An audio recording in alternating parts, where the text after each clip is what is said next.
involved in is solidarity with brothers and sisters in Japan, not only people from Fukushima, but people all over Japan. And one of the things that the Japanese government did in order to share the pain, if you want, is they were forcing all the prefectures or state governments of Japan to burn nuclear waste rubble. And they said, this is how we're going to share the responsibility for Fukushima, by burning the nuclear waste rubble in every prefecture in Japan.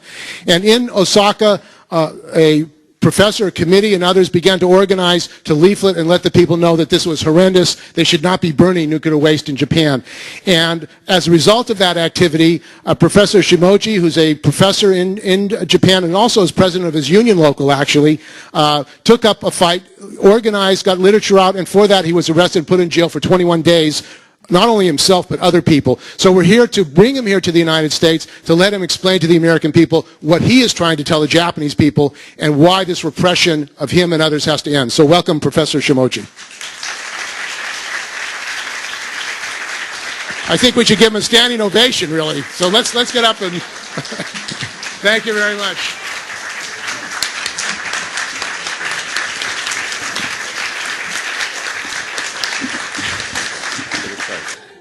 本日はこの場で話す機会をいただきましてどうもありがとうございます。 So I would like to point out two sides of the ongoing catastrophe of Fukushima. And to be honest, I myself am very scared because the accident is not under control, despite the fact that our government says it is under control. 福島第一 I'm scared of the chain reaction because it is not only ongoing at the Fukushima Daiichi, but there is also Fukushima Daini, and there is a Tokai reactor in Ibaraki, the oldest one, and Onagawa in Miyagi. And there's such a risk and possibility of chain reactions because 54 nuclear power plants are built in a really small place, that is Japan. So my first point is that despite the fact that the chain reaction, the risk for a chain reaction has been reduced compared to the 2 years ago, but it is still there. And the second point is that we have been releasing contaminated water, and as a citizen and citizen of Japan, as a Japanese person, I feel so bad about this, and I apologize to all of you. So I would say the first of my concern is the contamination, ongoing contamination and further risk. But the second thing is that Japanese government doesn't have neither intention or the skill to solve the problem. And the evidence is that we decided to invite Olympics in 2020. It's a nightmare. So I would like to talk about the sabotage of the Japanese government, and you see that the radioactive materials are like all spread. And as I also have been a part of the movement against the incineration of radioactive rubbles. And I thank for the people who are from California. I saw you protesting against the burnt incineration of radioactive materials here too. So there are two parts. I would say that we are trained to get used to be exposed to low-level radiation to the higher through this incineration of highly radioactive rubbles. And when we get used to it, these ashes, highly radioactive ashes, will be used as a part of like cement. So it's going to be used for buildings, and it's called eco-cement, which is such a nightmare, and it involves like every corporations in Japan and also multinational companies, and all these. And the other thing is that, as other speaker has been talking about, that food contamination is really high, and highly radiated food are eaten and cooked in the school meal, so children are exposed to the radiation internally. And there are also the movements. The Japanese government has been, also the TEPCO and also the corporation has been spreading radioactive materials and to the low-level radiation, so we're getting used to the low-level radiation. That's what my government is doing directly, but indirectly when we look at the multinational or international level, the multinational pro-nukes lobbies are getting in. For example, IAEA has been in Japan, made an office and headquarters, and also they're taking over the health, health research. So they gather all the information, and they keep telling lies, and they won't release the information to us. So these policies are protested, the people are protesting, people have been protesting against these violent policies, but the state has been using violence to suppress us. And last year in December, I was detained for doing nothing for 20 days.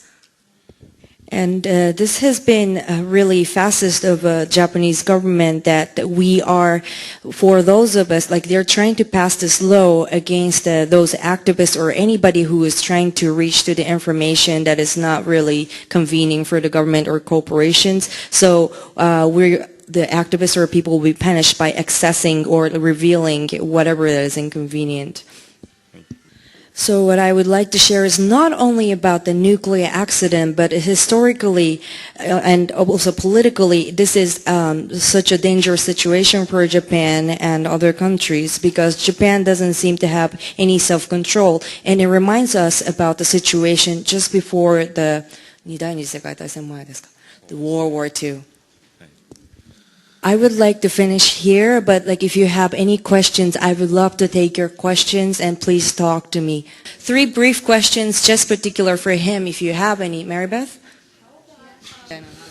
It is probably you're talking about those people who live in Fukushima who put their soil, like radioactive soil, on their own because there's no government or municipal like care of that. So they put the radioactive materials or the soil into bags and they put on the corner of their garden. So the next door neighbor will be very mad about it. So the Fukushima, people are accountable for the so-called the cleanup, but it's not cleanup. It's just making the radioactive morass situation rather than, the real cleanup. Does that answer your question? Can you talk about the former Prime Minister Abe's mentor, Koizumi, and coming out to be anti-nuclear, please? Koizumi Junichi. My understanding about the present Prime Minister Abe is that he's pro-nukes, although his wife is anti-nukes, although I don't hear anything about what she does. And going back to Koizumi, the the Prime Minister, certainly turned against the nukes. He said that he doesn't need nuclear power anymore. Japan should shut down all the things. But my perspective is that because his son, Koizumi Shinjiro, is now he's one of the members in the parliament, and he's kind of taking a great position and in charge of the reconstruction and recovery of Fukushima.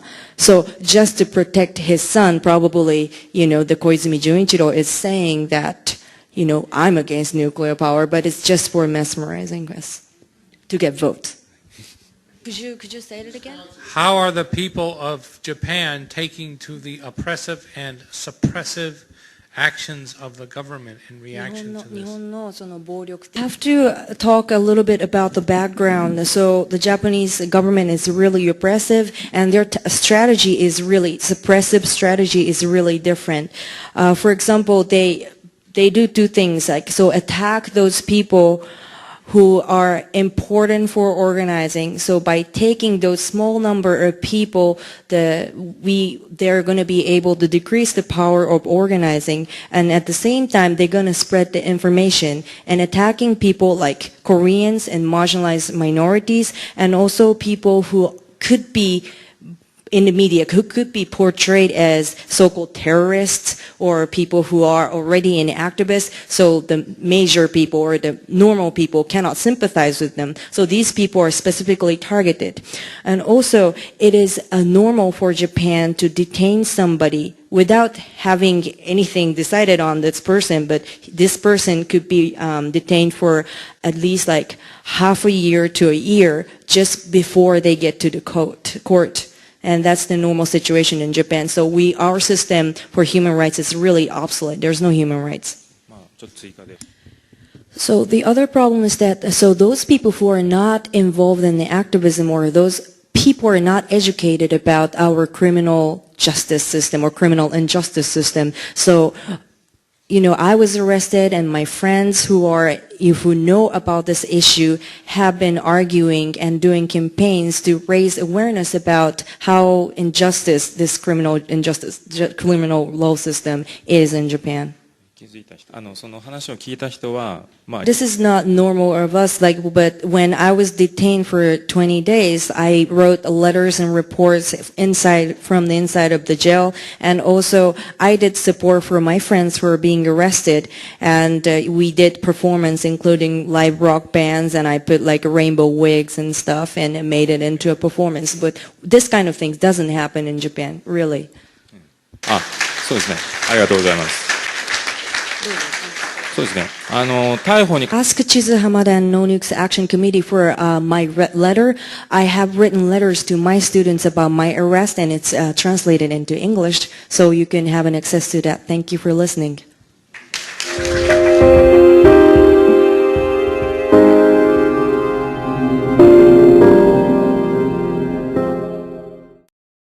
We need to get subscribed and get this unity stronger and beat YouTube at their own game. Okay, that's what this is about. Like I say, go to the remix button, hit the remix button. That way you'll have this video and keep up with this. Otherwise, YouTube's just going to control us, guys, and it's really bad.